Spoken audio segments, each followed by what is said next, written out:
welcome. Fra Gunn has come to join myself and Miles to talk about his spiritual experience and training in Belfast. So, Fra, welcome. Many people will know Fra from his days around Belfast when he was the great Medusa of Belfast with the long hair, you know.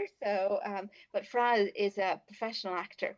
Has stayed true to all of his training that he undertook all those years ago. So, Fra, would you like to tell us sort of about your training and sort of where that has taken you and about your experience sort of growing up in Belfast? So when you say training, you mean in regards to what you might call spiritual work? Yeah. Yeah. Okay. Well, I suppose probably more people would know me in Belfast if they do indeed know me through playing in punk bands and being involved in the first incarnation of Jarrows, uh, which was like a sort of punk centre in Belfast and cafe or whatever. But anyway, that's digress. So when we were talking the last time, we sort of started the conversation. I was telling you about when I was 14, I went into a bookshop in Belfast. It was known as the Anarchist Bookshop, called Just Books in Winetavern Street, and it had books of lots of political ideologies and books on ecology. And I bought this book called Touch the Earth, a self-portrait of Indian existence, compiled by a woman called T.C. McLeod, who was a photographer. So basically, the best way to describe this book is if you open, say, the middle pages or any two pages, on one side would be a photograph. It could be someone in a headdress, or it could be a pair of moccasins, or it could be a teepee, or photograph of a chief, all the sepia photographs. And then on the other side would be a speech that one of the Native North Americans or indigenous chiefs or whatever would have said about their relationship with the land. The sky as well, but very much so to do with the relationship with the land. Or it might have been a speech about a treaty which had been broken, or how they saw the white man now, and also when they originally set foot on that continent. So that had a huge impact on me, who I suppose loosely would have been maybe an atheist at the time, or not interested in anything spiritual. So if anyone was to say to me, Fra, like, what book would be the most influential in your life, it would be Touch the Earth, a portrait of Indian existence. So from there, that got me interested in stories. And as you know yourself, Josie, for quite a number of years, most of my work would have been actually storytelling, would have been folk tales around the world, working from nursery school age right up to centenarians. So I had an interest in sort of Native North American spirituality without actually having any practices before being introduced to what you might call the Celtic or pre-Celtic spirituality. But when we had our last meeting, rudely interrupted by failure in technology, I was telling you about experience, because obviously my name that I have on me now is Gunn, which is my mother's surname, which I took upon myself, not for acting reasons. I mean, a lot of people do that, but and people will often ask me, why have you got your mother's surname?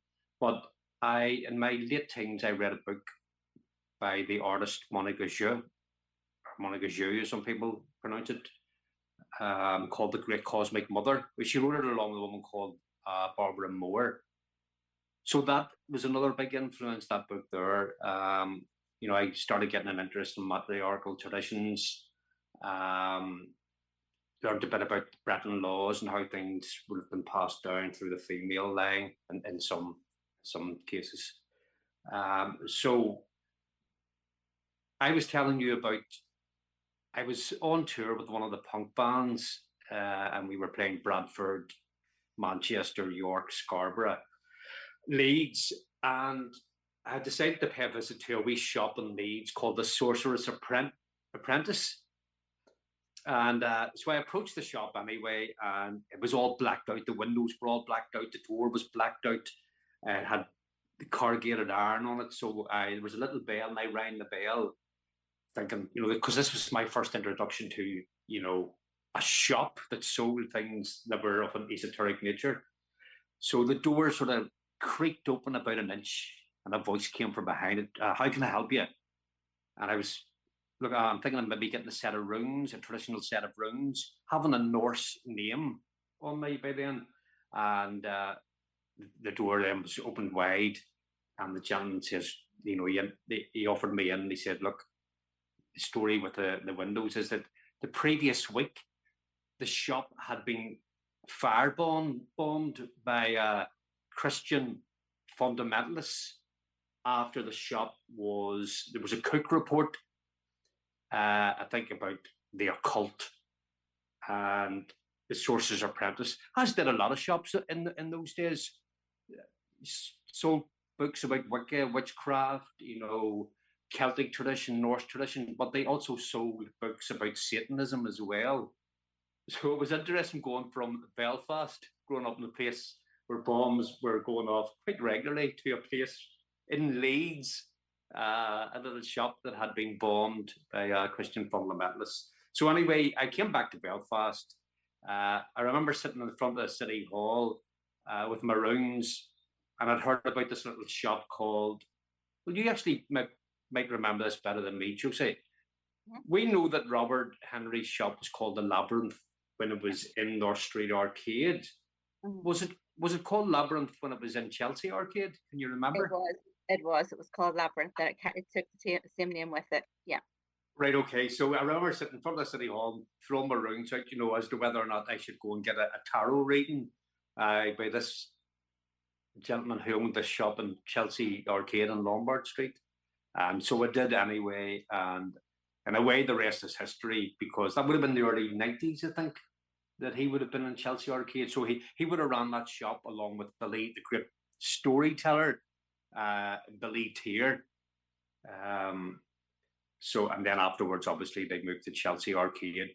So Robert would have had a great influence on me, and quite early on, I think even before I started going to the shop, Robert had been attending workshops with RJ and, very important to mention, Josephine Stewart. I think she goes by the name Josephine Dunn now. So when I started attending workshops... Josephine McCarthy is the name. So just for all of her books, will all be under Josephine McCarthy or Quaria under her big. It's the big training system that she wrote and that she offers free of charge online. So that's right, McCarthy. That's right. So yeah, so when I started going to workshops, RJ Stewart, or Bob as we knew him then, used to come over to Cultraw. And do workshops in a house in Cultraw, and they used to invite us over to England, to Bath, I think we used to go to, and a place called Compton Dundon, not far from Glastonbury. So I suppose since the early 90s, most of the teachings and most of the practices that I still continue to practice now, I would have learnt from RJ Stewart and Josephine, who would have been Josephine Stewart at the time, Josephine McCarthy now. So yeah, that's where my, I don't want to say lineage comes from, but a lot of my teachings would come from. I think it's more of a grounding. It seems to be sort of, it was a starting block, sort of that's where everything sort of started. And then we came across authors like Hugh Mynne and so forth. You actually met Hugh Mynne. You're one of the few people that actually met Hugh Mynne. So even though it was only a glance, do you want to just describe him, because most people don't know who he is?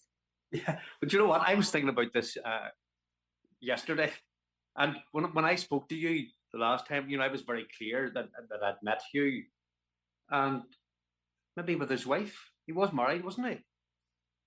And then yesterday I started doubting myself. Did I meet Hugh?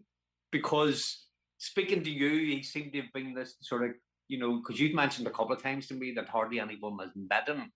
And but no, I did meet him. I met him once, and it was we just had a conversation. I think it was a group of us or whatever.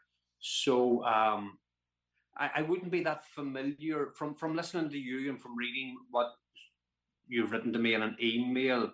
It seemed like Hugh would have been a teacher to some people. Would it be right in saying that? He wrote a fantastic book, came out of nowhere, wrote this fantastic book. I think it's called The Fairy Code. And Yes. uh, Yep. and, Yep.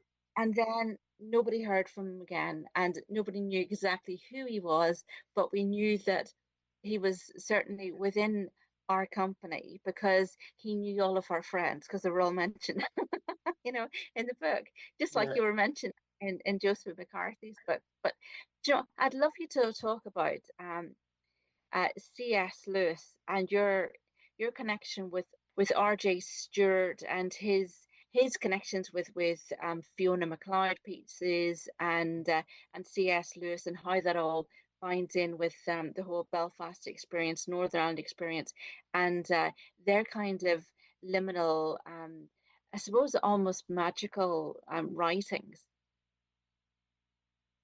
Yeah. So in regards to C.S. Lewis, I think that's probably come up because Josie, that over the winter there, I was in a performance of The Magician's Nephew by C.S. Lewis. C.S. Lewis is a very interesting character. When Lewis was quite young, he would have been, I want to say, subjected to. He would have read the classics. And by classics I mean sort of the old Greek authors. So he had a great interest from a very early age in paganism.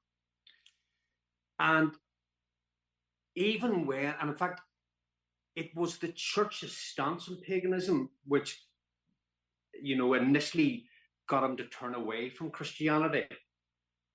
Years later, he converted again.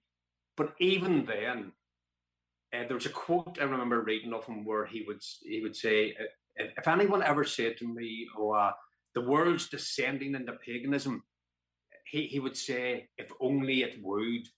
So even after his conversion back to Christianity, he still held paganism in quite high regard. And I think that comes across in some of his novels, especially some of his characters. Now, I personally, obviously, I think there's 6 books in the Narnia Chronicles. The 6th book published was The Magician's Nephew, but it's actually the first part of the narrative. And I will admit to not having read the whole 6 books, but if I was to go by the first book, The Magician's Nephew, I would be very much turned off from his beliefs, because that's obviously when we're first introduced, certainly as far as the narrative is concerned, to Aslan. And Aslan in The Magician's Nephew is quite an arrogant character. Obviously, Aslan is meant to represent Christ. He says things in it like he's talking to young Diggory, who's only a boy in The Magician's Nephew, and Diggory's mother is unwell, maybe close to dying, you might say. And he says something to Diggory like, only you and I know about suffering. And I thought that was quite arrogant. And I don't know how that develops throughout the 6 books. But there's certain, and also as well, you're introduced to sort of the wicked queen Jadis in The Magician's Nephew, who is, inverted commas, evil, the evil queen. And later on in the story, he talks about how she will remain, in a state of ignorance. And just the way that he describes her, I just think it just doesn't tie into me with this idea that he was still into paganism. But maybe it's just overruled by his Christianity. So on the one hand, this idea that he was still in the paganism was quite refreshing for me. But then having done the show, I was a little bit skeptical. But maybe I just need to go away and read the other books. Now, in regards to Fiona McLeod, I think I started reading Fiona McLeod, influenced by Robert Henry. Before. Can I ask you a few questions about just about C.S. Lewis before we move on? Because I've been sort of re-looking at his work, and there's some of his work is kind of prophetic. It was himself, and they were countering the Fabian Society. I don't know whether you're familiar with it, but I thought I'll just throw it out there, and if any of it connects with you, well and good.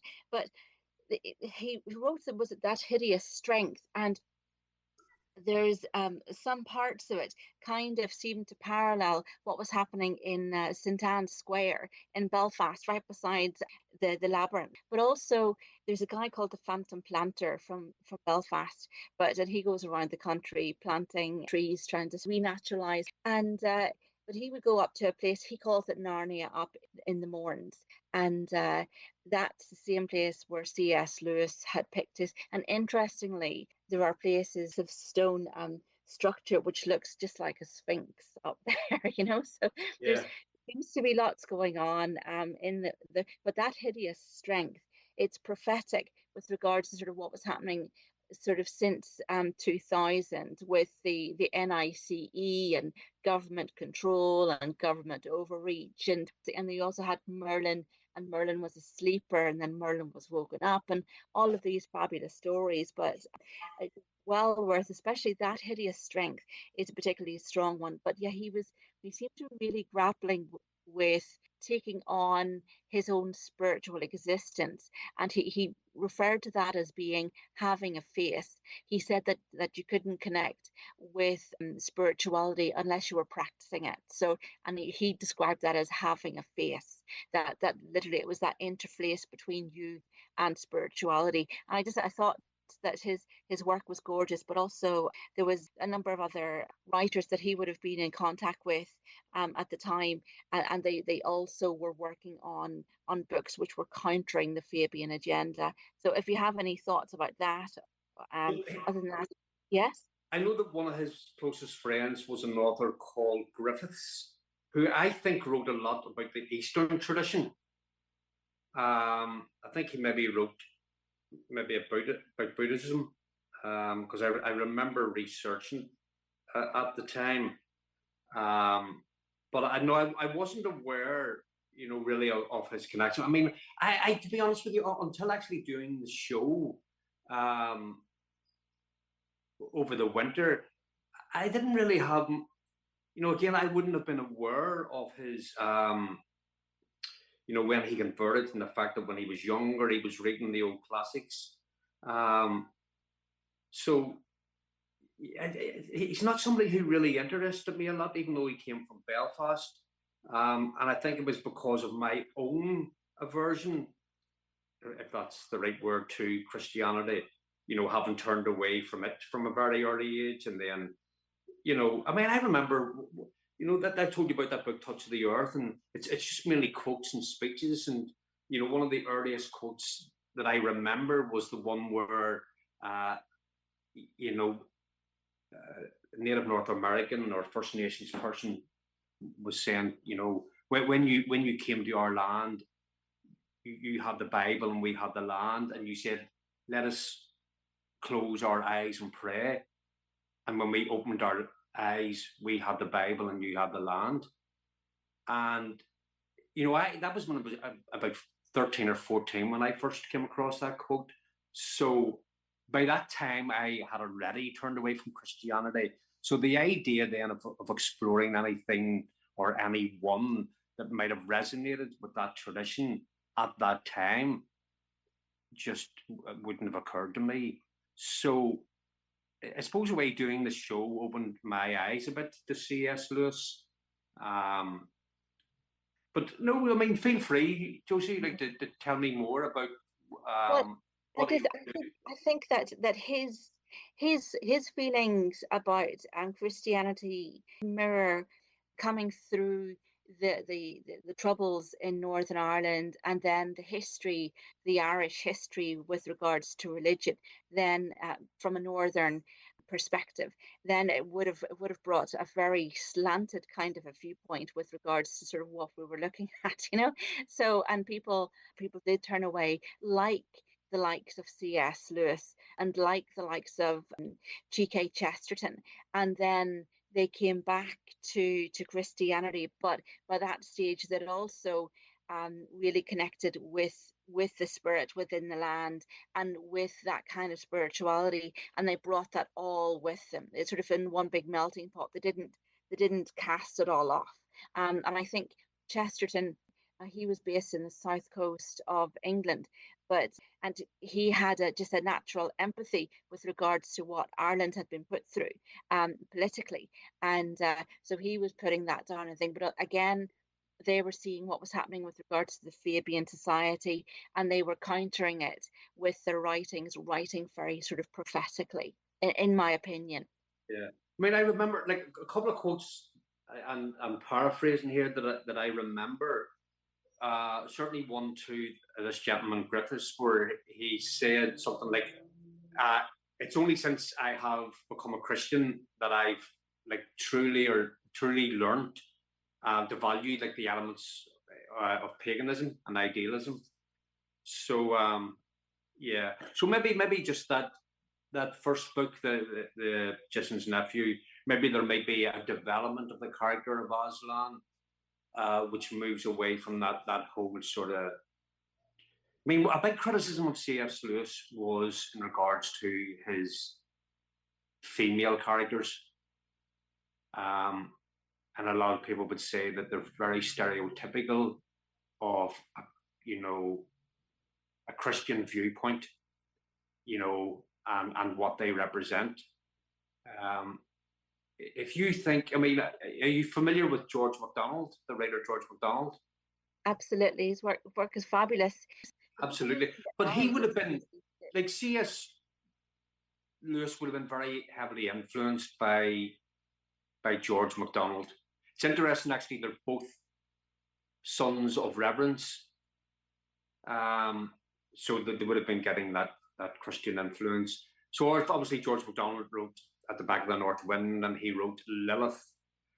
Now, in some ways, some of George MacDonald's older stories are very similar. The female characters are very similar to sort of old folk tales, where you have this feminine character. And it's a bit like in the Irish tradition now, you know, maybe the past 20, 30 years, novels have been written about the Morrigan, and she's the evil queen. So any powerful female figure, you know, who has any relationship with death in any way at all, or sex, is seen as evil or dark, whatever. And of course, one of the big things of R.J. Stewart's work is the underworld tradition. And in the underworld, you have this figure, the dark goddess. And there's actually a resonance between these figures, not characters, these figures, personas, or whatever, beings, whatever you want to call them, in the sense that they are all to do with transformation.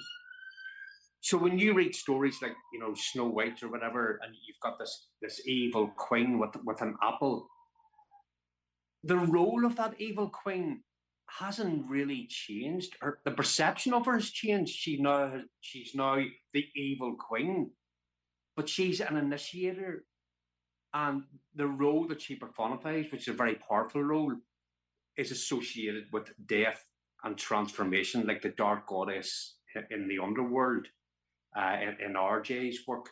So it's just the roles are quite similar, but the way that they are viewed, I think, has changed, not necessarily their actual what they actually do. Does that make sense? So Yeah. even in C.S. Lewis's The Magician's Nephew, where you have this evil dark queen, she's also an initiator. You know, the stories don't unfold or can't unfold without meeting these characters. You know, growth can't take place without meeting these characters. Snow White doesn't go from girlhood into womanhood without meeting this old dark witch or queen or evil queen, whatever you want to call her. So they're all initiatory figures, and you know they're thousands of years old. These figures are thousands of years old. So the problem I have with the C.S. Lewis stuff isn't that the queen has this power, but some people might say is dark. I think I mean, again, going back to The Magician's Nephew, there's a total lack of forgiveness towards what the role that she plays, and it seems to be certainly throughout the Narnia Chronicles, where the female characters are seen quite one-dimensionally, in one dimension, as evil, and basically that's their only role. You might be able to enlighten me further in that, but it's certainly not something that resonates with me, you know, having spent quite a lot of time working with the underworld tradition. Tell us more about the underworld tradition, and we haven't touched on Fiona McLeod yet, and how they connect, and also your work with the Fiona McLeod pieces in theatre. Yeah, so I think the first workshop I ever did with R.J. Stewart was about the underworld and the underworld tradition. Obviously, R.J. wrote a book in the 70s called The Underworld Initiation, which was followed up by many other books, but two in particular which are connected to it, which would be Earthlight and Power Within the Land. The underworld tradition is seen as a transformative tradition. So R.J. Stewart was first and foremost a musician, a folk musician. And he would have travelled the length and breadth of England, Scotland, Wales. I don't know if he ever played in Ireland and played with Ian McCall and Finbar Fury and people like that there. And the songs that RJ sang were what he considers what would be considered as magical ballads. So the idea is that these ballads, these old songs, would contain keys within them, which tied into sort of the old tradition. However, if you were to read these, like, I mean, there's one about two brothers and one kills the other. And if you were to read these at face value, you would think, oh, that's horrific. But when these old ballads were passed down, there was an oral element to the tradition as well. So that the ballad, the songs, the lyrics, the wording, it was one element of the key towards the tradition. But then you also had this oral teaching as well. So a lot of his later work then would have developed out of these magical ballads. And a lot of them are to do with journeying to the underworld, journeying to the realm of fairy, journeying to the realms of the titans or the giants, or as you correctly referred to them as well earlier, as the sleepers within the land, powerful forces within the land, which I think possibly, and I say things possibly because, as I said to you before, Josie, I'm very much a practical person as opposed to theoretical. And obviously some of the practices that I've learned have come from books, but I would never try to come across as, you know, what I do is the truth, you know, because it's been written down or because someone has told me. It's very much about the practices for me. So, however, like I say, a lot of his later works and books developed out of all these old magical ballads. so yeah, the fairy tradition, the underworld tradition, and the idea is that there are different realms within the body of the planet. One of which is the underworld, occupied by this figure called the Dark Goddess, who's to do with transformation. Then you have the fairy realm, and then you have deeper within the planet, the realm of the giants and the titans. So yeah, that's basically, I suppose, where I come from in regards to R.J. Stewart's work and the underworld tradition. I'm fascinated by your term there, the magical ballads. Whereabouts would we sort of look up magical ballads and the use of them as a key? It's something that I'm actually working on something else, and it's just like, wow, this is 100% what I'm looking at the moment. Well, So yeah. I think R.J.'s first book was called "Where Is St. George?" Okay. Yeah. And it's a book of magical ballads. Okay. And I think that he talks, he thinks he gives some sort of explanation without giving too much away. Because, like I say, a very important element of the tradition was the oral teaching as well. But I remember when I first read the book, just thinking, what's this about? This doesn't make sense. There doesn't seem to be anything magical in here. It's, one brother killing the other, or yeah. So, but once you're aware, if you read his later books and then you go back to the likes of Word of St. George, then it starts to make sense. And I think, that sort of ties into most traditions, where you have stuff written down now, but there's maybe seems to be an element missing, and that element would be the oral teaching that would have went along with it.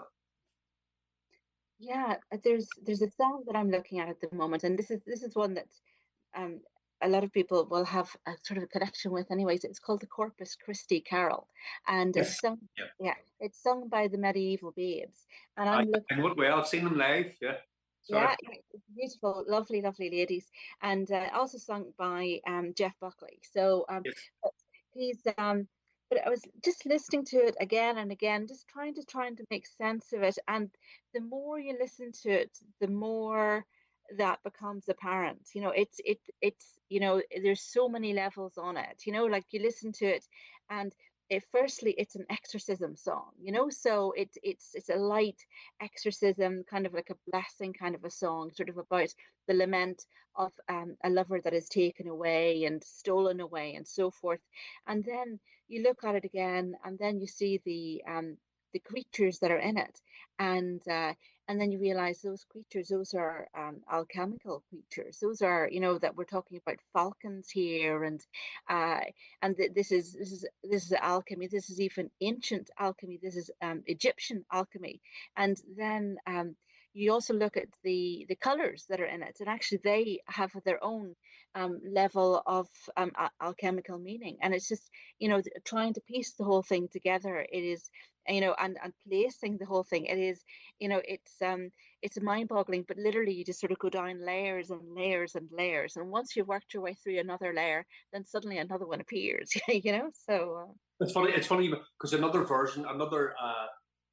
so the Corpus Christi, another name for that is Down in Yon Forest, because there are different versions, and some versions are more Christian than others. But it's actually you'll find a version of that in the Underworld Initiation. So yeah, I mean, it exists like in several variants, medieval popular tradition, and yeah, it's Haid the Grail. So there's different, different people certainly who have published it in their works would have different sort of beliefs around what it means. Some people sort of pertain to the Grail tradition and to Christ, and you've got two rivers there. You've got a river of blood, a river of water, which some people would say is one is masculine and one is feminine, and that the story is to do with the redemption. And yeah, it's interesting to read, and it's definitely worth reading the different variants. I mean, there's some variants that are only about 8 verses long, and I think there's some variants that are about 16 or 20 verses long. So This is the real kind of rabbit hole, literally, and you could just disappear down through each of these streams and be lost for years, because there's so much And information. that's why for me then, because it's very easy to get caught up in right and wrong, and but even in paganism, I say that term loosely.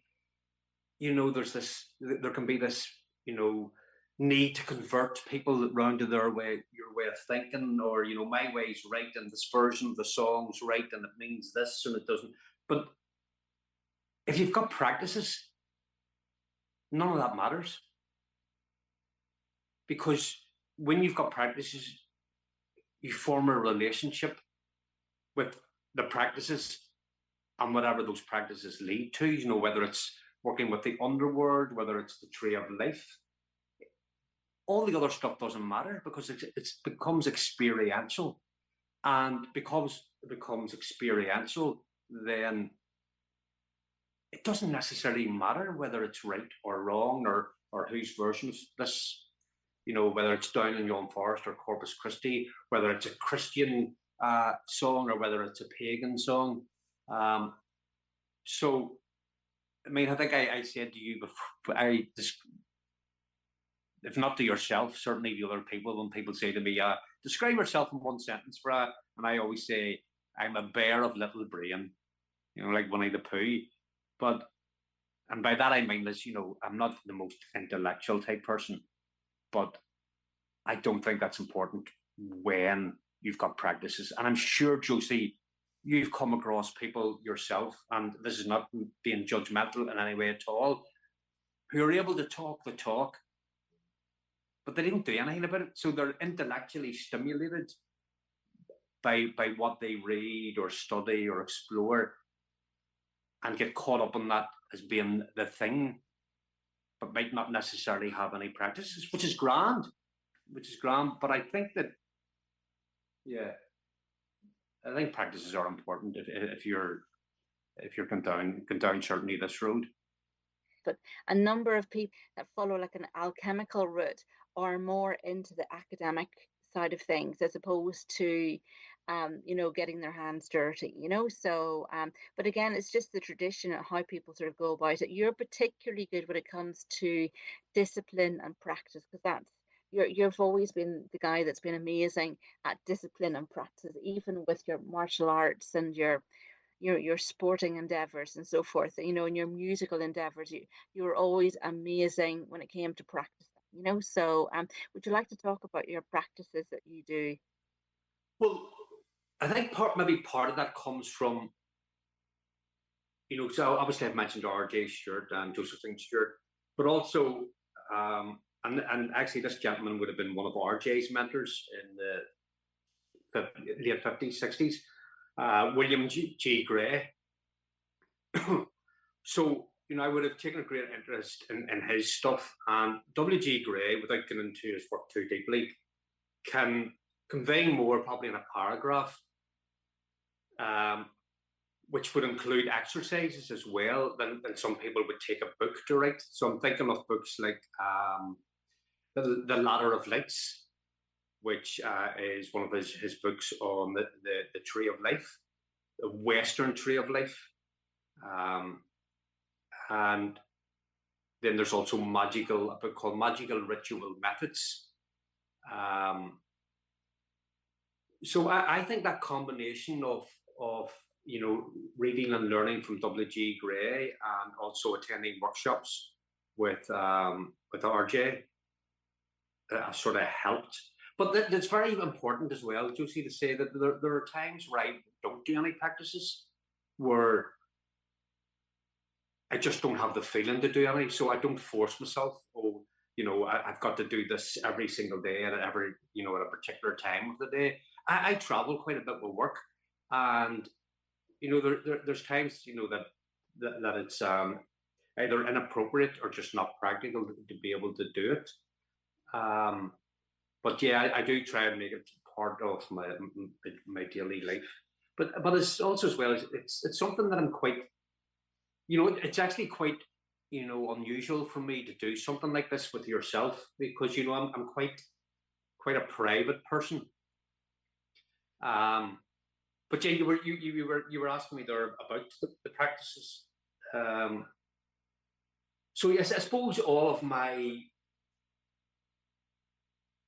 practices would, I suppose the foundation would be, first of all, working with the four directions and the four elements, the four powers: life, light, love, law, the four seasons. The foundation would be, so for example, if I was to go and do something now, the first thing I would do would be to create sacred space. And that would be attuning to the seven directions, which would be the four cardinal points, plus above, below, reaching down into the heart of the planet, and then within. So, and that's, I suppose, the idea of that, and I'm probably preaching to converted, is that you're defining a particular space for a particular reason, and you're basically just, in one way, on a very base level, saying that I'm stepping away from what some people would refer to as the mundane, everyday existence, and then stepping into something a bit deeper. I prefer not to see things in those terms, and I think it's one of the reasons why I'm attracted to RJ's work, W.G. Gray's work, is that it's very earth-based.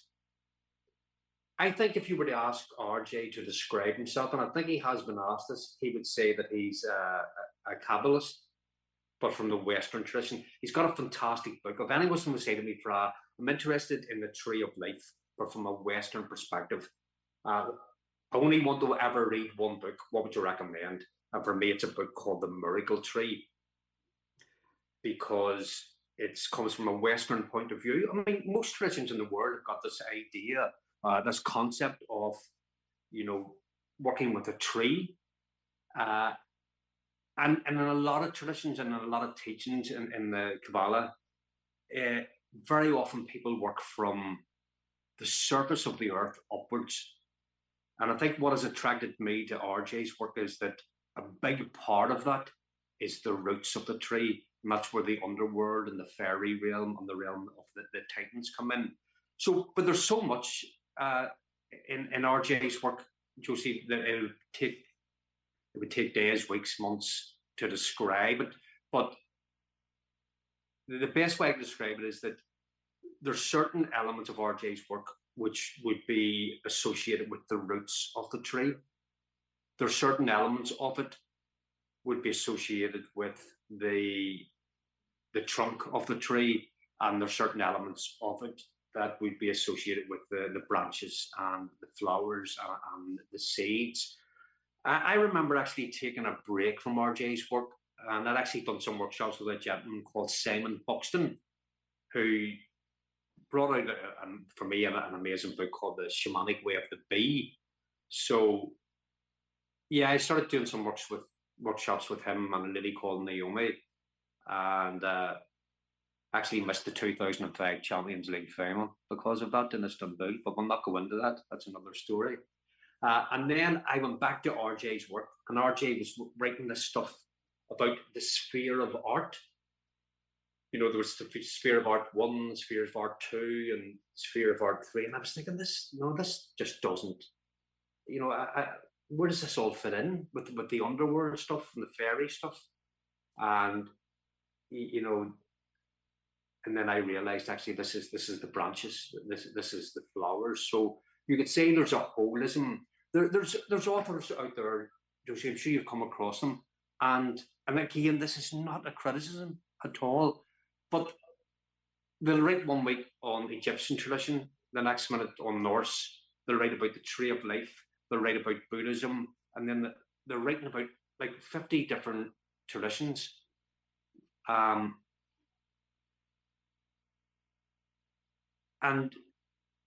to me, there's no right or wrong in that there. Very often I try and see things as whether they're appropriate or not. And also then, is this person practicing all these things? Is it possible? Where with RJ's work, it all fits into this model of the tree of life. So yeah, so I mean that's a bit long-winded there. So yeah, just going back to the question about practices, I would start off with the creating a sacred space, and then I could be working with the underworld, or I could be doing some work with the different spheres of the tree of life. So yeah, I suppose that's it in a nutshell. And so back to Fiona McLeod. Now you were was it Delua in the recent play of Fiona McLeod, The Immortal Hour at Glastonbury a few weeks ago. Can you talk to us about Fiona McLeod's work and how magical they are, and actually clever ways that you kind of detach yourself from those characters after you've finished the work? Yes. So, well, I was King Yohi in the show, the Immortal Hour, and the Immortal Hour is based on the Irish folktale, The Wooing of a Tawn. And in that folktale, there's no character called Dalua. In fact, Dalua doesn't exist. In any old folktales, this was a character that was created by Fiona McLeod. Just to get this out of the way for any listeners who don't know this, but I'm sure everyone does possibly, Fiona McLeod was also William Sharp, something that he kept hidden for a very long time. A lot of the people who knew William Sharp at the time were very keen, because they knew that he knew Fiona McLeod, were very keen to meet her. I think at one point he described her as a cousin or second cousin or whatever, but of course that could never happen. And he was able to keep the secret almost to his death. So anyway, he took this story. He wrote a number of books and short stories and poems before writing The Immortal Hour. And it was actually W.B. Yeats that said, because at that time, he was involved in what was called the Celtic literary tradition. And it was W.B. Yeats at the time who said to him, look, why don't you write a play? Now, I think it was about 2 years later before he actually wrote the play. And the first person ever to hear it, or ever to hear him reading it out, was his wife, Elizabeth, in Ballycastle, even though they were obviously from Scotland. So the first walls to hear the Immortal Hour being spoken were somewhere in Ballycastle. Anyway, W.B. Yeats encouraged him, or tried to convince him to play. It took him about 2 years, by which time the whole political situation in Ireland had changed. W.B. Yeats was more heavily influenced in the sort of political side of things. He tried to encourage William Sharp to be the same, but it didn't interest him. So there was a breakaway. The Celtic literary tradition became I think it was the Irish literary tradition. I mean, I think they still remain friends or whatever. So anyway, it took him 2 years to write this, The Immortal Hour, based on it, but it was never performed. It was published in a book at the time, or a newspaper, the Fortnightly Review, I think, in 1900, I think it was. That was the original, and then it was a few years later, I think he worked on it. The first time that it was performed was as an opera in August 1914, composed by Rutland Boughton. And it was performed in the assembly rooms in Glastonbury with it wasn't even an orchestra at the time. I think there was only actually a pianist when it was first performed in the assembly rooms in Glastonbury in 1914. Now, it later went on to become the longest running opera. It went to Birmingham and it went to London, And for a long time, it was the longest running opera, certainly in England, if not the UK, if not the world at that time. So what we did, what the production that we did was actually a performance of the play. So it was a gentleman, an American gentleman called Greg Donazzi, session musician, and a musician in his own right. He performs under the name of the Blackbird. So he had become friendly with R.J. Stewart, and I think over a number of years had written music basically for a performance of it. I met him in Glastonbury with R.J. last year, and he had mentioned to me the idea of maybe performing it. So yes, so we performed it in March of this year. We did two performances. One really was an open performance for people who had attended the Gareth Knight conference in Glastonbury. They were able to get to it free, but it was more of a dress rehearsal. We had 1 week's rehearsal. We had some rehearsals online. The actors, director came from Germany, America, the Faroe Islands, Glastonbury, Liverpool. We had 1 week to rehearse it, and it went down really, really well. But it wasn't performed. When I reflect, and it was only afterwards I read the book, Steve Lammere's book, The Little Book of the Great Enchantment. There are certain elements, when Fiona McLeod wrote the book, there were certain key elements in it. And again, if you were to read these on paper, they might not necessarily mean anything unless you got the oral instruction with them. But it was a ritual. The Immortal Hour is a ritual drama. And there's certain elements that are key to certain realms or characters within the play, which maybe due to a lack of funding, due to a lack of time rehearsals, we didn't really adhere to. I think the idea is to get funding and to perform it again. So I would hope that would be the case. So for example, there's more than two different realms within the story, but one of them is an earthly realm, and another is the realm of the Sidhe, and there are trees and pools that are associated with both realms, which we didn't have in the play. So yeah, I mean, it was amazing to be able to be a part of that, but also at the same time, it felt afterwards that we didn't necessarily do Fiona McLeod's writing the justice that it deserved. So hopefully, yeah, it'll develop into something bigger in the future that we'll tour. But going back to Fiona McLeod, I was first introduced to Fiona McLeod in the early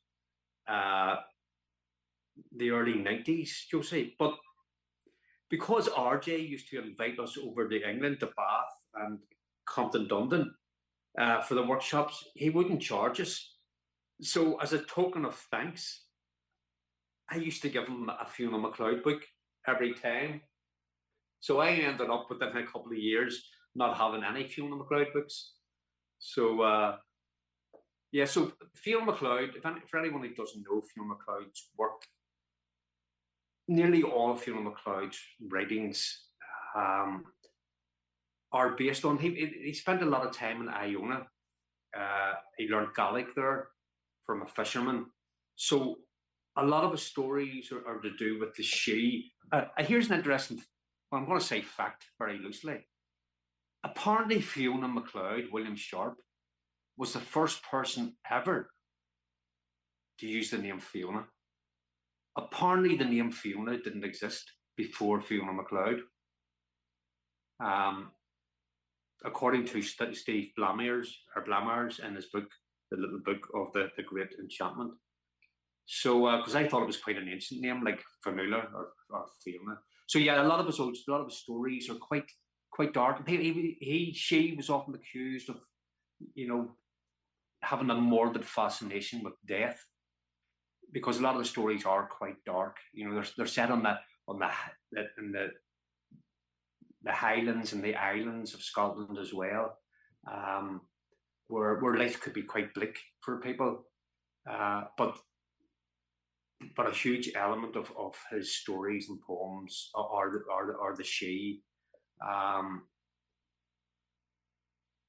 Now, you mentioned something to me, Josie, which you might want to go into and explain further, about the word fairy, because like I would never refer to the Sidhe, the underworld beings in Ireland as fairies, Faery, Faeries, or whatever.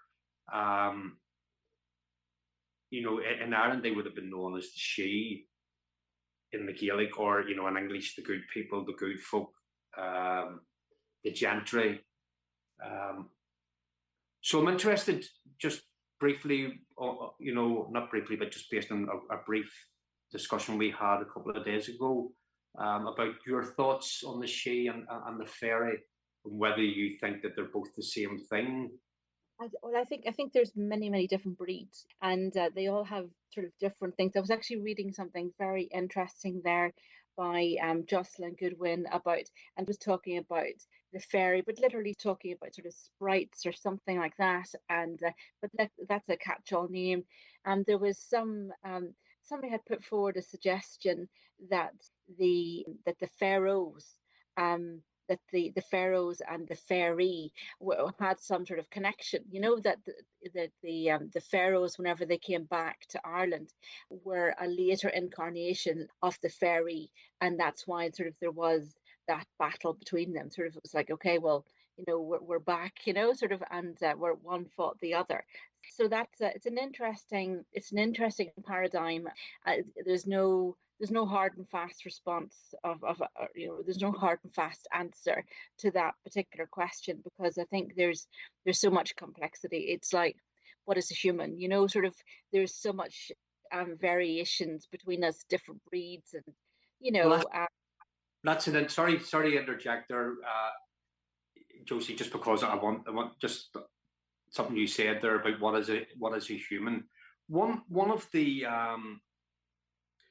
key elements in RJ's work, and not just RJ's, you get this in traditions around the world, but I think RJ would refer to it as this thing called the Triune Alliance. And I suppose the idea behind the Triune Alliance is this: humans seem to long for things, long for connection with, it could be through religion, family, friend, this longing or whatever. And one of the teachings in the Western tradition is this idea of the Triune Alliance, which is that a human being is not a complete being in and of itself, and that what makes a complete being is a human, animal, and a member of the Sidhe or fairy, or whatever you want to call it. This thing called a Triune Alliance is what makes a complete being, rather than just this physical thing with arms and legs, which we call a human. And you get this in the Native North American tradition. You get the idea of a spirit companion, but also an animal companion as well. And it's a key component of sort of most primal traditions around the world. So it's interesting you say in there, what is a human, or what makes up a human. Yeah. So sorry to interject there. No, I'm just loving every second of it, Fra. I'm just, you're posing a lot of very interesting questions. So, the just going back to the how you complete your roles, because some of these magical plays, there's an awful lot of energy, movement, and so forth, and and you don't want to be carrying that back. And you had a really interesting way of dealing with that, didn't you? With regards to sort of how you conclude your character and park it up, after you've finished doing the play. Yes. So there's two things that I do, and it may be only necessary to do one, right? So I'll explain. I'll say the both of them. So one is I sort of unzip myself from the character, so I imagine that it's something that I've taken on. Like, you know, I've like. I mean, obviously there's a physical costume that goes with the character that you play, but almost it's a you're taking on another skin, you know. So I unzip myself, you know, using my imagination or emotion or whatever. I unzip myself out of this here. Also, a salt bath, because salt in you know, it has been used for thousands of years to purify. And salt has what they say, it has like a negating energy, not negative, not positive. Just brings things to what you might call, what W.G. Gray would call a nil point or a 0 point. So it's that point between positive and negative. And salt just has an amazing energy to do that. So whether it's necessary to unzip, it's just a thing that I do. I've heard other people doing it as well. Do you bless the salt or the salt bath before you get in it, or do you have any practice regarding that? I mean, No, because the salt itself has been used in ritual for thousands of years. It's a magical tool in and of itself. So I don't think it's necessary. But also as well, I think if you're someone who, and I know people who do this, who will always have some salt on their altar. So if they're doing any magical practices, that salt is going to be influenced by that in some way or another, possibly. Although again, come back to what I said, salt does have a negating, you know, it brings things to a nil point, a balancing point, you might say. I know some people will put flowers in their salt, or they'll put essential oils or different things, and then maybe that's what would influence the salt from a nil point or 0 point or whatever, which very fanciful terms. But I just think it's, you know, rather than something being very positive or very negative, it just balances things, purifies things. So can I, you know, for anybody interested in what the she might be, you know, in regards to a description of them, one of the earliest written books just about the she alone, and you will be familiar with this here, Josie, as will many of your readers, would be The Secret Commonwealth of Elves, Fauns and Elves, Fairies and Fauns, Elves, Fauns and Fairies, by the Reverend Robert Kirk, from Aberfoyle in Scotland. That was written around 1690, 1691. He was the seventh son of a seventh son. He was a reverend minister himself. And in it, he describes their habitat, what they look like, their practices, their interactions with humans, what they eat. And in fact, again, come back to RJ. RJ actually brought out a version of it called Walker Between the Worlds, you know, where he does a commentary on the different sections of the book. But for anyone with a genuine interest in what you might call an authentic fairy tradition, as opposed to Walt Disney or the Victorian concept, and the sort of things that have sprung off that, you know, would be well encouraged to read either Walker Between the Worlds, which has the complete book of Robert Kirk's, or just Robert Kirk's version. There are other authors who have brought or have published their version of Robert Kirk's book, but they're not necessarily coming from, you know, a practical point of view. They're not necessarily people who practice the tradition, or it's a part of their daily lives, or a part of any time in their life or whatever. So yeah. Robert Kirk was abducted into one of the fairy mounds and never got out. So they say, yeah, they found, what was it? They found his Kirk or something, his knife on the hill. Yeah, I think was it RJ, that's Bob as we would know him.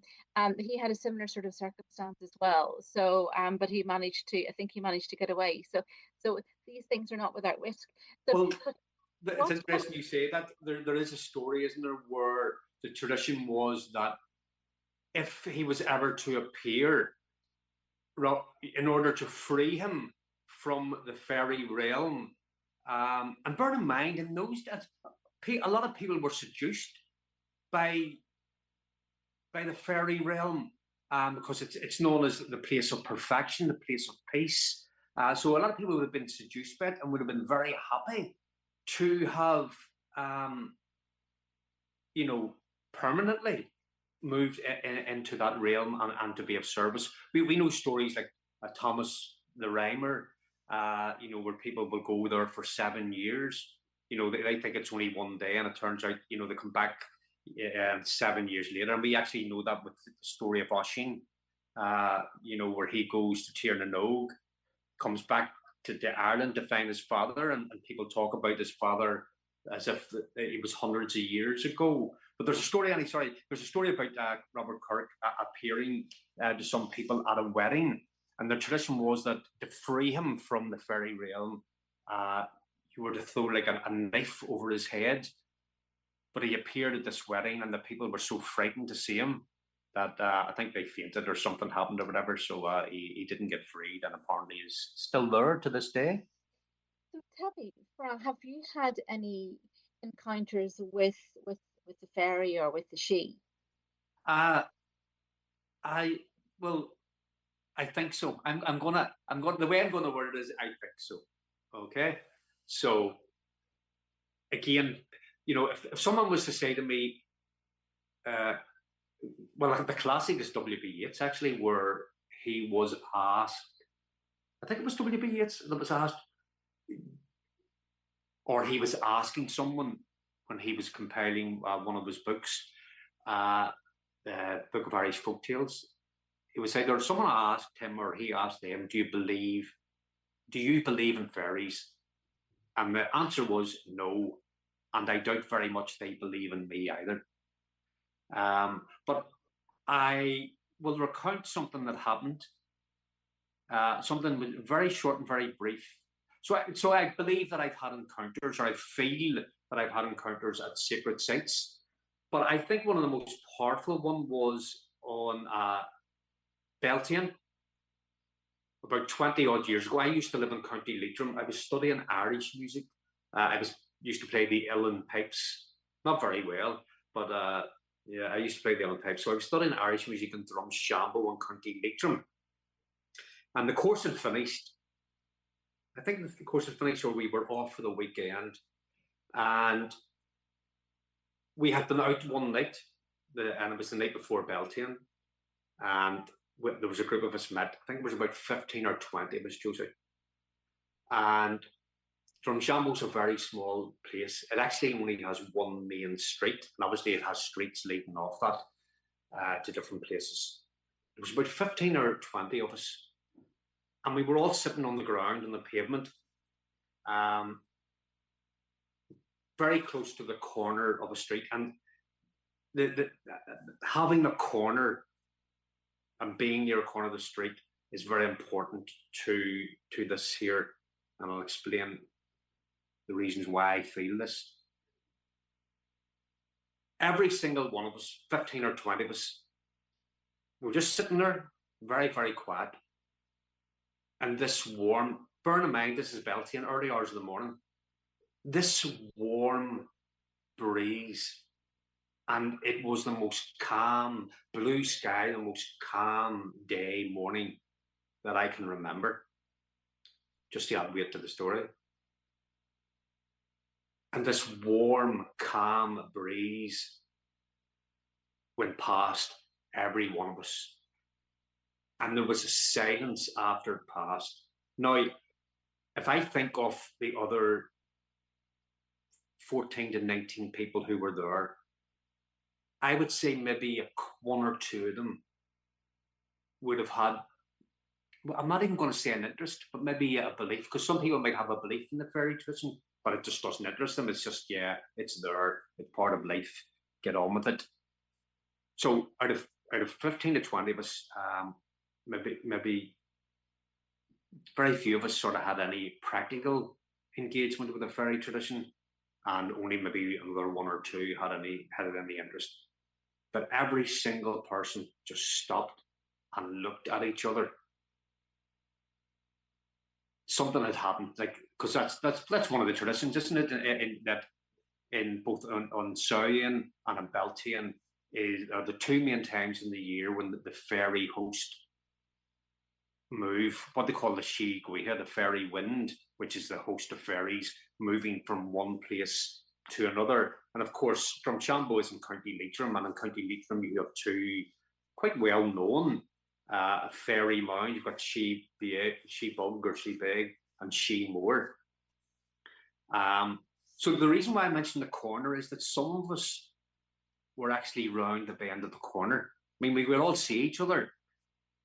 So for a wind to a normal everyday wind's discourse to come down one street and then just suddenly bend round and then make its way around another would be very unusual. You might say it's very unlikely and maybe even unscientific. But this wind came around, warm breeze came around this corner and down the street. And to me, that's one, and that was without even doing any practices. But like I say, you know, I have other instances, what I consider to be encounters at sacred sites, such as the Giant's Ring, She Beg. I used to live in Leitrim, so She Beg, She Moor. Interestingly, She Moor has got this huge crucifix on it. It's massive, and for most of the year, this crucifix is lit up at night. However, they switch the lights off both at Beltane and Samhain, which is quite interesting. Whether that's out of respect or out of fear, I don't know.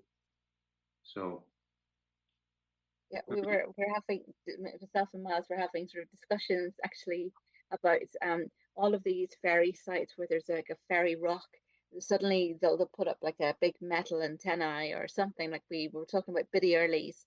Apparently the rock where she used to communicate with the fairy, that they put a big radio mast on that rock, you know. So but every site that we're talking about, they always put a big antennae on top of it. It's just like, it's more than just a coincidence.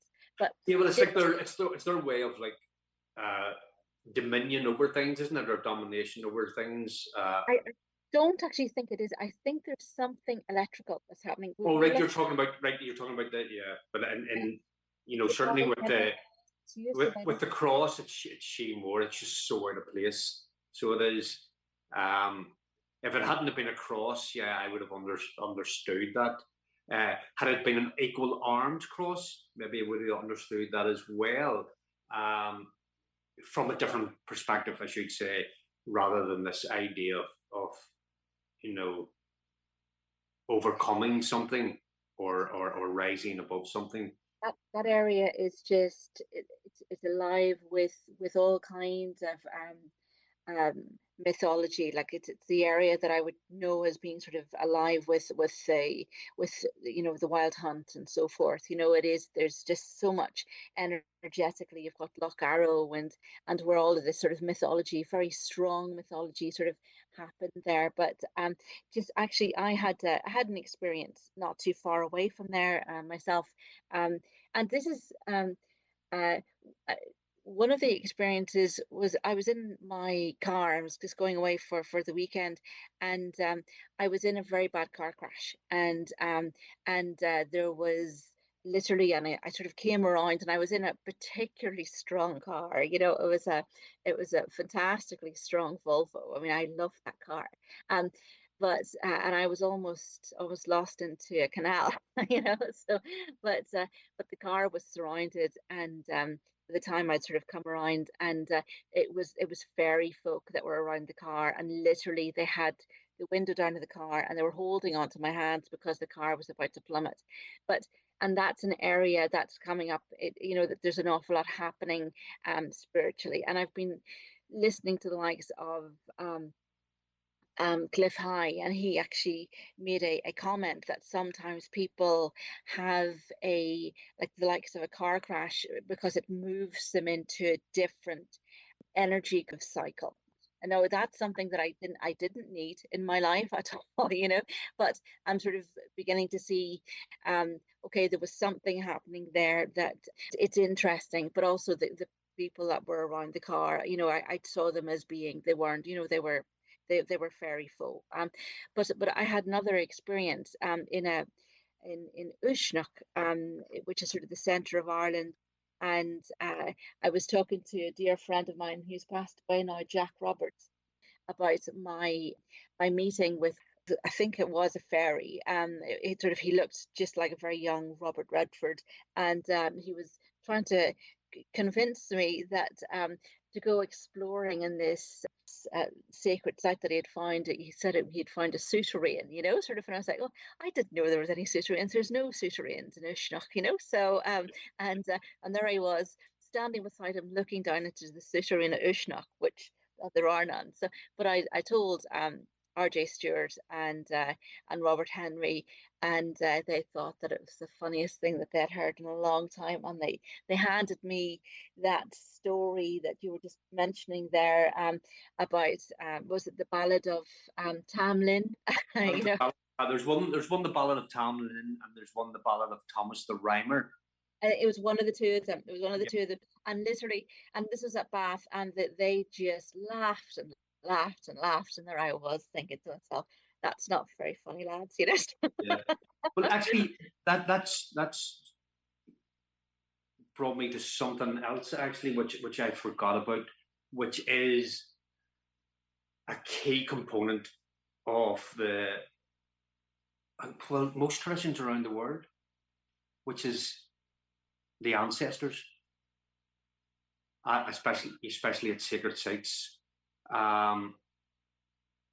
What might be referred to as go-betweens. So you would have the idea between go-betweens are people who have voluntarily gone into the fairy realm or other realms within the body of the planet and act as go-betweens between the forces, the spiritual powers of the land and the human race. So not all ancestors in the underworld tradition are go-betweens. And I'm not too sure whether all go-betweens are ancestors, but the ancestors are a very important part of the tradition.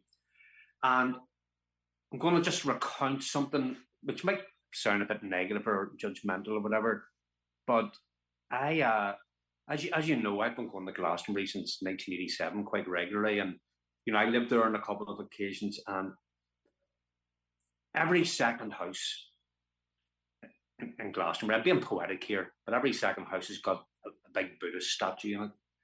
And in Glastonbury, you've got the Tor, you've got Weary All Hill, and then you've got the two springs. You've got Chalice Well, which is the red spring, and then you've got the white spring across the road. Now, you can, on certain times of the week, you can go into the white spring.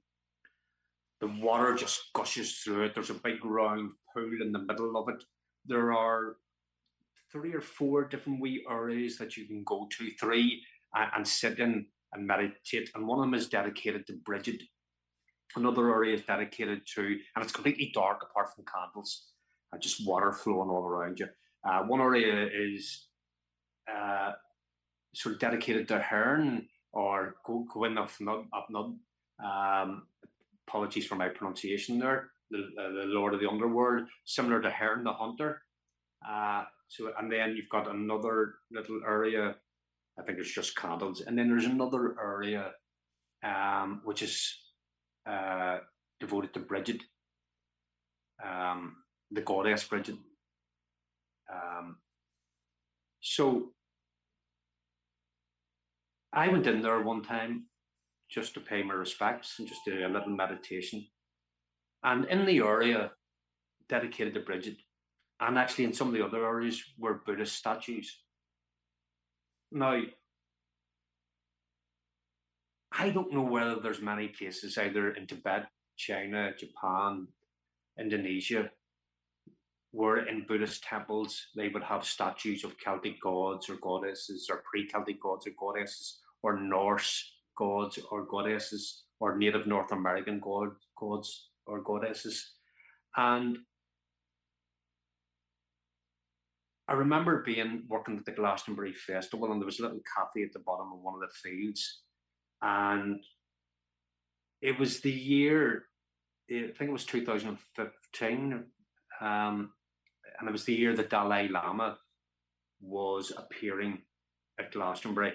And I was serving coffee to people, and a friend of mine, Di from Glastonbury, who I stay with sometimes, she runs an Airbnb, came running past. And she was like, Fra, the Dalai Lama's on now, the Dalai Lama's on now. And I was like, I have no interest. And she couldn't understand why. And I said, look, the Dalai Lama is a Tibetan Buddhist. And she went, yeah. I said, one of the key components of Tibetan Buddhism is the ancestors. And this concept that the ancestors flow through your blood.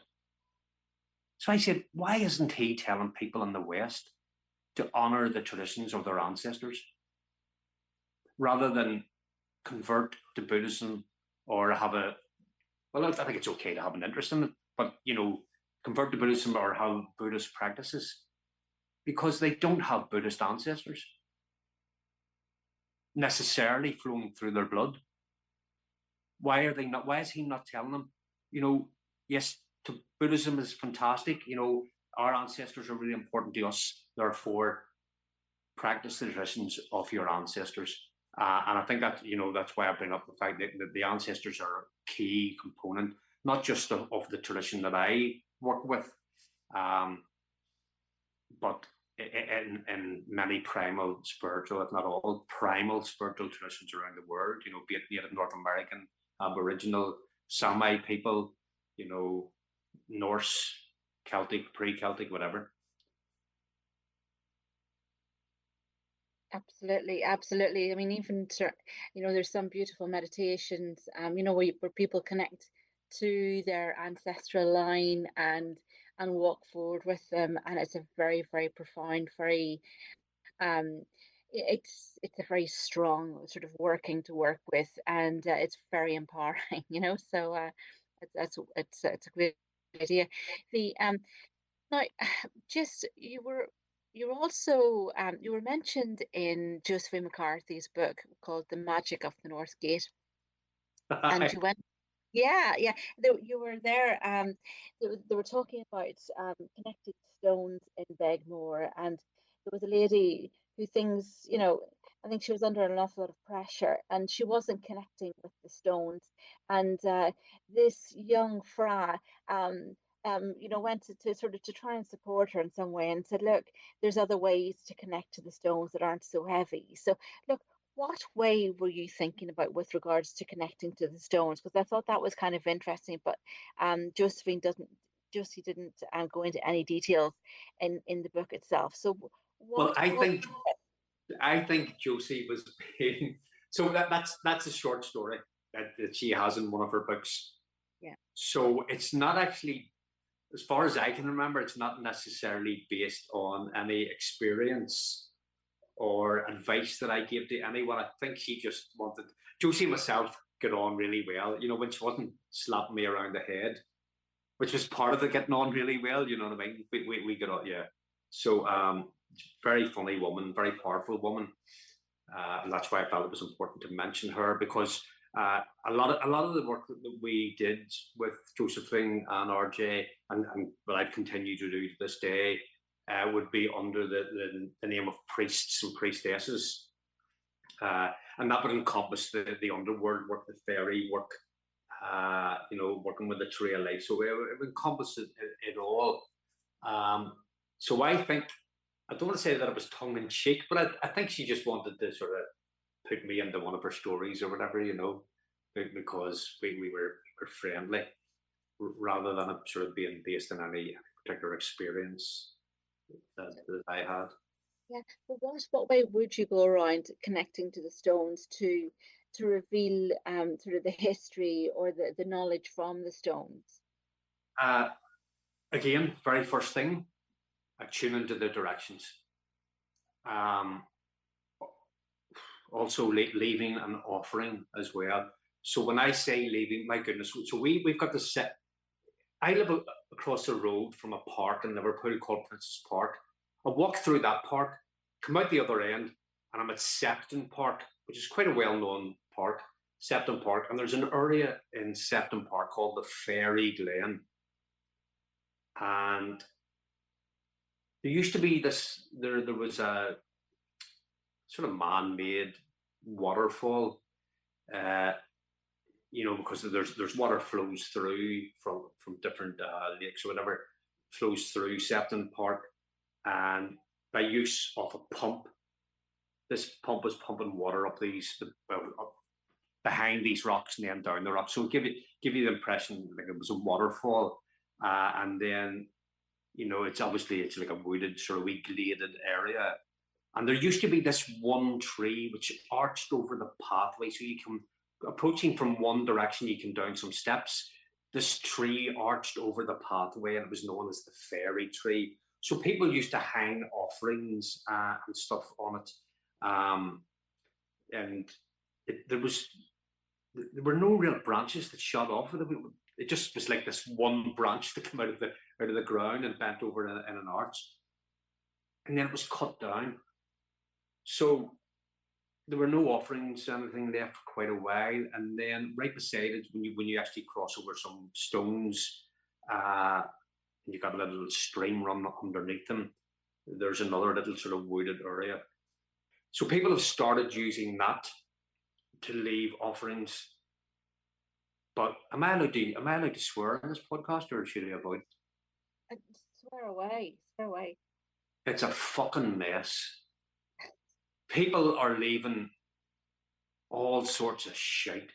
People are leaving flowers, which is grand, although the cutting of flowers is taboo in the fairy tradition because it's considered the gentleness of the plants. But they're leaving them in the plastic covering, and they don't come back to take them away.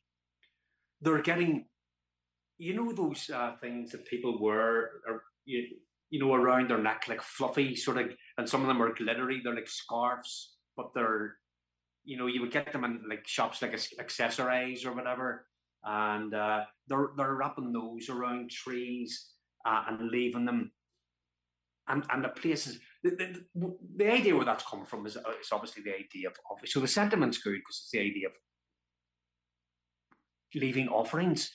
So what's fantastic is to see that the tradition of leaving offerings to the Sidhe, the fairies as they call them here, whatever, is still very much alive. But in the olden days, when you tied something to a tree, first of all, it was organic matter that could decompose. We're called cooties, okay? Organic matter that could decompose very quickly.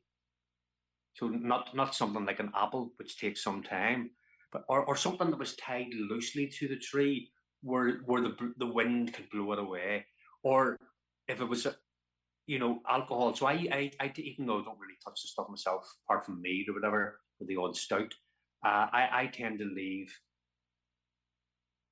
a gift and offering of mead. There's a shop on the Ormer Road called Vineyard, so I tend to go there, and one of the first things I'll do is leave an offering.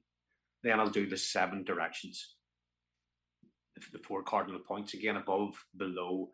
So when I do below, I'm not just doing just beneath my feet.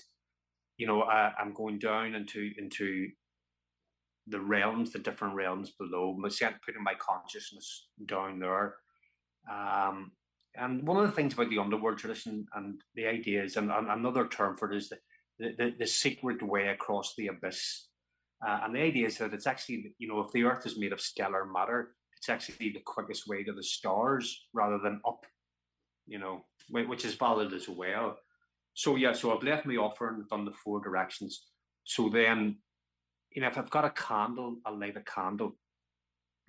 If it don't, that's okay. So then what I'll do is I might do some elemental chanting, which then again heightens the sacred space. So the elemental chanting is for the vowels, a vowel would be associated with one of the directions, and the last vowel would be chanted in a way of above, below, and within. I don't always do that, but I'll do that just to sort of heighten that space. And then I will, with my active imagination, and this wording, I have to credit RJ for this here. Sense, see, and feel. So there, yourself over the last 30, 40 years, probably even longer than that, there's been a big thing about visualization. Visualize this, visualize that.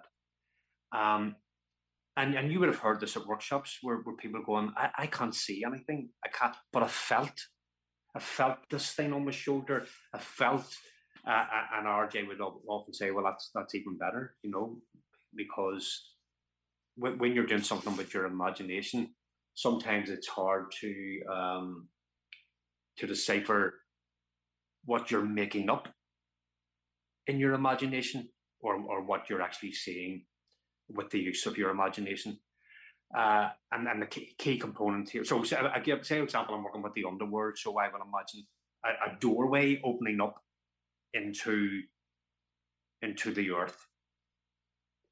And the key thing is to visualize this or sense, see, and feel this outside of yourself. So you're not imagining this inside your head. You're sensing and feeling it before you or behind you or whatever direction you're working with or below. So I would do that with the intent of making contact either with the ancestors or with the intent of going down into the realm of the dark goddess. Now, again, you and I have done workshops together where people have experienced something. So especially when you're doing this in a workshop setting where you've got someone like RJ or Tusi or someone narrating the scenario or the sort of the brief details, and then you go along with what happens for you personally. When you're doing this on your own, you don't have someone doing that. It's just you. But in workshops, you would have, I'm sure, have experienced this as well, where when we come to talk about afterwards, many people would say, that happened before you, or this happened before you started to narrate it, or I was in this place before you actually spoke of going there, is that, proof that it's real? Well, I don't think that's important. A person has experienced that thing, they felt it. So the idea of working with this over a period of time, over and over and over again, habitually, making it a part of a daily or weekly or monthly practice, is that it has a change on your consciousness. That's why you're doing it. You're not doing it just for a buzz or for a hit or because it's the next new thing. So anyway, yeah, off on a tangent there. So I think this is very useful just to point out a couple of things. Basically, one of the basic things is that there's a part of the tradition that we would be familiar with, Fra, is the fact that we used to do a thing called path workings, which is what Fra is describing here, where it's literally just basically like a story that is stepped through, and you go in visualization and meditation and just walk through with it. Now, you can listen to the likes of, it'd be lovely actually for you to do some path workings and have a YouTube channel and for people to follow it, because it would be just gorgeous. Path workings are, you can get them on RJ Stewart's books and also on his website too. You can sort of follow through and connect with these kind of workings, because people don't seem to be doing path workings. It's not sort of the on-trend thing at the moment, but this is your tradition that we would be used to, back in the day, so yeah, I think path working was definitely one term that was used for it. Obviously our consciousness over the last number of years, 100 years, especially since the Industrial Revolution, but even before that, where we've moved away from nature. If when you read the likes of Robert Kirk's Secret Commonwealth, and even W. Evans Wentz book, the Fairy Faith in Celtic Countries, people talk about this, the stepping into, or the fairy realm, or encountering fairies just as a normal everyday occurrence. We don't necessarily have that luxury now because we've become so far removed. It's like that, that Father Ted, people say to me, why are they called the little people? And, it reminds me of that Father Ted, when they're in the caravan and he's trying to explain to Dougal, he's got, that those cows are small because they're far away. Whereas these little toy cows are small because they're small toy cows. And, in a way that's what's happened in the fairy tradition. They've never gone away. They've never not been there since they've been there. They're an integral part of the fabric of the land and the vitality of the land. It's us that has moved further away from them. So then we have to find some type of way to get access to that realm, and the pathwork and visualization, ritual, whatever, is the way for us to do it. But we do it as a means to an end, where where we can do that immediately. Then we don't have to go through this long narrative, every time that we do it. But you could be talking about years and years, and the lives that we live in, even like myself, I don't work necessarily on the land. I have at times lived on small farms and been close to the land, or lived in the countryside with no electricity or toilet or showers or whatever, but which was a luxury, to be honest. So then we, like I say, we have to find other ways to try and access those realms and that part of the tradition. It's such a treat to speak to you, Fra. Hopefully you will start your own little YouTube channel, because it's lovely to hear you talking about these different things, and to hear your stories, and going forward. So you told me you had a beautiful story. Somebody tried to convert you into another religion, and in whenever you were out on the streets of Liverpool, and what was it you said? What was it? The light of the sun. You asked the man that was trying to convert you to this other religion. Or was this the little exercise I got him to do? Yes. Oh, it's beautiful. Please tell us all about it. Yeah. So I just start by saying that, and I haven't mentioned this yet, is that on a daily basis I do a meditation. I've got like one little altar in my, I don't know if you call it an altar.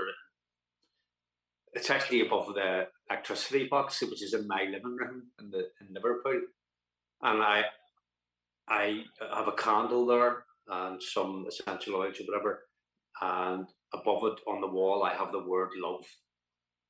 And I do a meditation because love for me is very important. It's a big driving force in my life. So anyway, yeah, it's sort of a bit of a digression, but it maybe ties in some way. So yeah, I was in Liverpool, and I hadn't played the pipes in years. I had experimented with flamenco guitar, and then had an accident with my hand. Didn't play any music for years. It was actually a friend of mine from Belfast said, I can picture you on the streets of Liverpool busking, because I'm self-employed, and there's times I have no work. Could be for weeks, could even be for months. And he very kindly bought me a practice set. If you don't know, you'll see that the Ellen pipes are built up in stages. You start off with a practice set, then you get drones, it becomes a half set, then you get regulators, becomes a full set. So I was busking with my half set, and I noticed these two fellas. One gentleman seemed to be of African origin, and another was of European.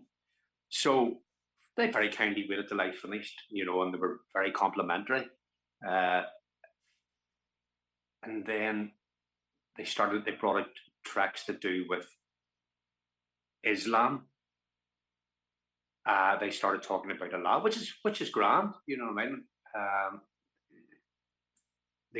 There's huge community. It's very, very interesting. The area I live in, just down the street, there's a place called Squash Cafe, and squash, they grow their own organic veg and stuff, and they celebrate the 8 Celtic festivals throughout the year, sometimes in the cafe and sometimes in the park across the street. And a large percentage of the people who go to celebrate these Celtic festivals are the local Muslim community. They go along because there's similarities in their tradition as well. Anyway, so these 2 guys start trying to convert me right away.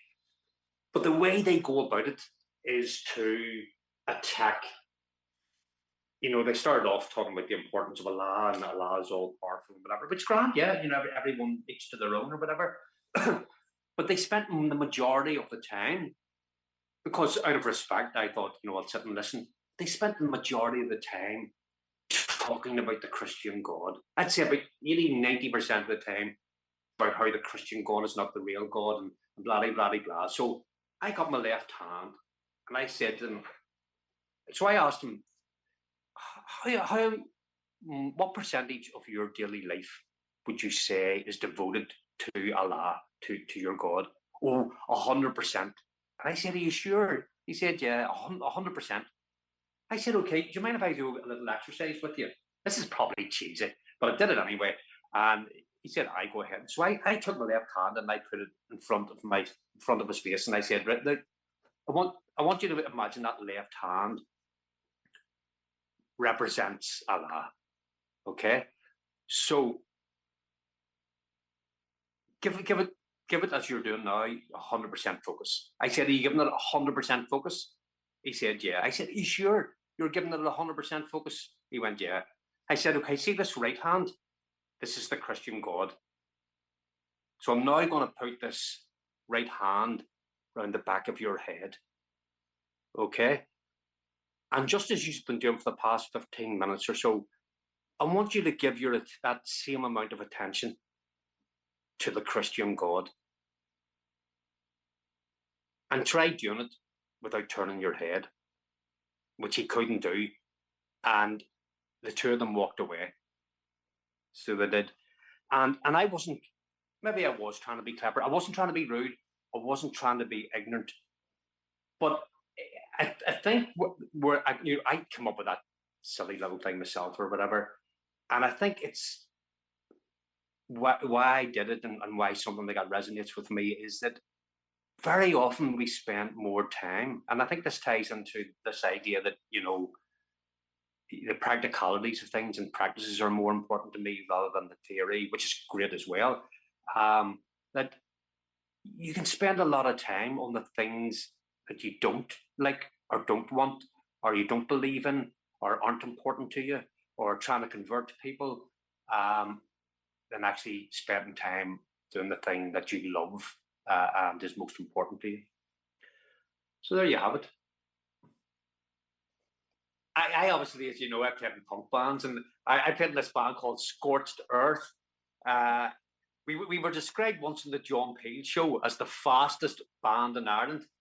He didn't go on to say we were shite, but he did. So in the band, so I played guitar and growled, and a very, very good friend of mine, Buzz Cormac O'Brien, a great Ellen Piper now.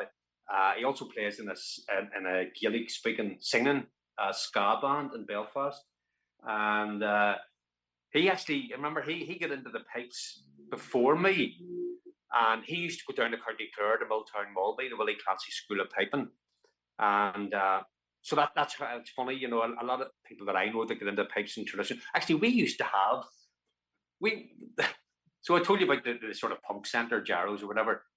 So, but it wasn't just punks that went to it, and we used to have a practice room and rent it out, and it wasn't just, it was all types of bands that rented it out. But anyway, we were in a band, a traditional Irish band, and there were 30 of us in it. Okay. And we were called the Screaming Banjos.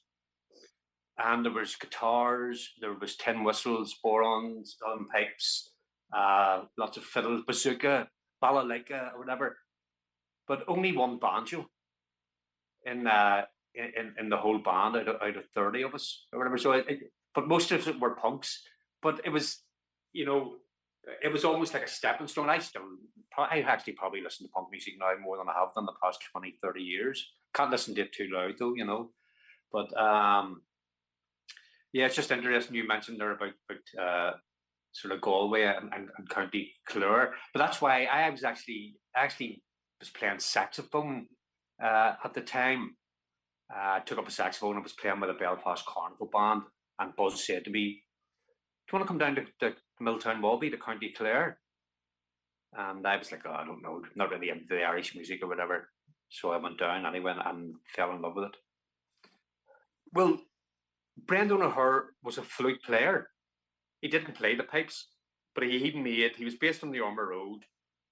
He used to be he used to work with Hughes and McLeod pipe makers who are based in Strangford. And then Andreas Rugg was the guy who made my second set. And then my last set was made by a guy called Chris Cole in Chester. You definitely won. I mean, but there's a guy in Belfast, a young guy, I think, in Belfast making them now, and apparently they're top notch. So, but I was never I don't say ever any good. I never mastered them. Never really mastered any instrument. I'm sort of messing about with a bass guitar now, so I am. But very, very, just very quickly on a wee side note. So obviously I did the Immortal Hour in Glastonbury, and there's possibility of a side project coming from that with a woman from the Faerie Islands and a friend in Glastonbury. So we had a Zoom meeting there a couple of weeks ago, and we were like, "Okay, well, it's your idea to get this together. What have you come up with?" So she would start talking about the Brendan voyage for some reason or other, and I said, "Look," well, I said afterwards, "I'm not really keen on doing anything from the Christian tradition, which is just not my thing, Josie. It's not like oh, it's bad or it's whatever. No, it's just not my thing really. Although there are elements of the underworld tradition actually that tie in with it, with the old sort of Gnostic or sort of Celtic church. But she came up with that, so then I suggested, well, why don't we do stories to do with the sea and songs of the sea and stories of the sea and maybe dramatize it or whatever. So I don't know why I started talking about that, but I'm sure it tied in somewhere. What we're talking about. That sounds beautiful. It kind of reminds me of what you were saying there about the Fiona McLeod, the kind of landscape that she would always choose, the bleak kind of seas and the rocky sort of outcrops, sort of generally sort of in a storm in the middle of the night, So yeah, absolutely. So, look, Fra, thank you very much for joining us. Fra, is there any last words that you'd like to share with us? Hopefully, you're going to say that you're going to set up your own YouTube channel and we can listen to you on a weekly basis. But any last words, anyways? No, not really. Just I hope it's been interesting. I'm not used to, like I say, I'm quite a private person, Josie. It's not really my thing. People have encouraged me to do it with the storytelling. I'm not. I'm a very confident person, Josie. Like and I think my confidence is quite genuine. But at the same time, it's just not part of me to put myself out there. I'm not a great self promoter. I'm not on Facebook or WhatsApp or anything like that there. But in regards to any last words, you'll never walk alone. Which it obviously is, coming from the fact that I am a Liverpool supporter. but also ties in, I think, beautifully to this concept of the triune alliance. That and other traditions as well. Just doesn't have to be triune alliances. That we're not walking alone. On this beautiful planet that we have. You're very welcome. Thank you, Jose.